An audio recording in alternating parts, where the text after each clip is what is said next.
भाई जी टीवी में आपका स्वागत है।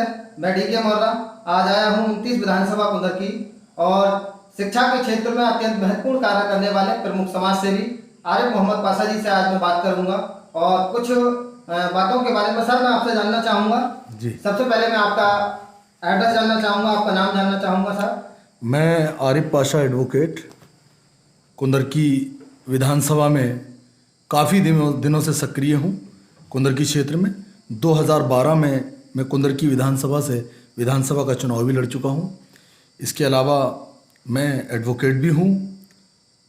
मैं राजनीति विज्ञान में जी सर। पीएचडी कर रहा हूँ, यानी शोधार्थी हूँ। और बाकी आपने अभी अपने जो शुरुआती परिचय है उसमें आपने बताया कि कई शिक्षण संस्थान कुंदरकी में Kisan public inter college, Imamuddin Turki memorial degree college, ITM academy, Kisan public model school का मैं संचालक हूँ। इन सारे शिक्षण संस्थानों का मैं संचालन करता हूँ। जी सर, मैं आपसे जानना चाहूँगा कि आप किस राजनीतिक पार्टी से हैं सर, थोड़ा जानना चाहूँगा आपसे। मैं भारत की राष्ट्रीय पार्टी और स्वतंत्रता संग्राम में शामिल रहे जिसके नेता, उस राष्ट्रीय पार्टी में, उस राष्ट्रभक्त पार्टी में हूँ जो कांग्रेस पार्टी है। मैं उसमें कार्य करता हूँ, एक कार्यकर्ता की हैसियत से मैं काम कर रहा हूँ। जी सर, क्या इससे पहले आपका कोई राजनीतिक अनुभव है सर? मैं 2012 में विधानसभा का चुनाव लड़ा हूँ। वैसे मैंने राजनीति को बड़े करीब से जाना है और समझा है, क्योंकि मेरे पिता 1977 से राजनीति में सक्रिय रूप से थे और उन्होंने जनता पार्टी से अपना राजनीतिक भविष्य शुरू किया था श्री चौधरी चरण सिंह जी के नेतृत्व में, और उसके बाद जनता दल के उपाध्यक्ष रहे थे वो। 2012 में मेरे पिता बाबू शरीफुद्दीन पाशा कुंदरकी विधानसभा से बसपा के प्रत्याशी के रूप में चुनाव लड़ा, और तब से ही मैंने सक्रियता और मेरी सहभागिता समय समय पर रही। मुझे बहुत सारे बड़े बड़े कार्यक्रमों में, पापा जब 2006 में राष्ट्रीय लोकदल के जिला अध्यक्ष थे तो मैंने चौधरी अजीत सिंह जी, अनुराधा चौधरी जी और जयंत चौधरी जी और बसपा के बड़े बड़े कार्यक्रमों में मैंने संचालन किया। वीर सिंह एडवोकेट साहब की और माननीय गिरीश चंद्र जी की कई जनसभाओं का मैंने संचालन किया, जिसकी वजह से राजनीतिक अनुभव में मुझे बचपन से ही मिला है। जी जी सर, आप देख रहे हैं कि राजनीति में किस तरीके के बदलाव हो रहे हैं और कैसी राजनीति हो रही है। जाति भेदभाव से हमारा देश जूझ रहा है। तो सर आपसे मैं जानना चाहूँगा, आप राजनीति में क्या बदलाव देखना चाहते हैं? देखिए, ये देश किसी एक धर्म, एक जाति, एक मज़हब, एक पंथ और एक वर्ग का नहीं है। इस देश की जो भौगोलिक, सामाजिक और आर्थिक स्थिति है वो बिल्कुल एक अलग है। दुनिया में बहुत सारे देश हैं जहाँ एक ही धर्म और एक ही पंथ को मारने वाले लोग हैं।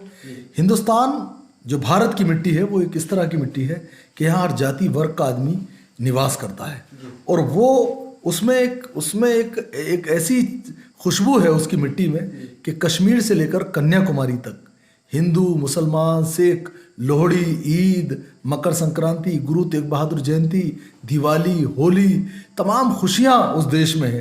तो यहाँ पर जो हम अपने देश का भविष्य देख रहे हैं, अपने देश का जो आधार और मजबूती देख रहे हैं, उसके लिए सबसे पहले ये जो हिंदुस्तान है ये इस तरह का हिंदुस्तान है, बंद मुट्ठी, सारे लोग इसके अंदर हों। वो चीज़ जब तक देश में है तब तक हमारा देश सारी दुनिया में निराला है। जहाँ हम लोग जाति भावना में बह जाएं, अभी लॉकडाउन हुआ, हिंदू भी परेशान, मुस्लिम भी परेशान, सिख भी परेशान, ईसाई भी परेशान। किसी एक धर्म पर प्राकृतिक आपदा नहीं आती है, संपूर्ण समाज पर प्राकृतिक आपदा आती है। मेरा अपना मानना यह है कि देश हमारा मजबूत है, मजबूत रहेगा, कमज़ोर नहीं है, ये मानना गलत है। मजबूत है, मजबूत रहेगा, लेकिन देश में जब तक भाईचारा रहेगा तब तक ये मजबूती रहेगी। मैं चाहता हूँ राजनीति में युवा आएँ, उनकी सोच तरक्की की, विकास की, डेवलपमेंट की, एजुकेशन की, इंडस्ट्रीज़ की, ये उनका मन में हो, ना कि हम जातिवाद किसी के जहन में घोलें। मेरा अपने देश के हर देशवासी से यही अपील है कि देश को मजबूत करने के लिए जातिवाद को छोड़कर शिक्षा की ओर ध्यान दें।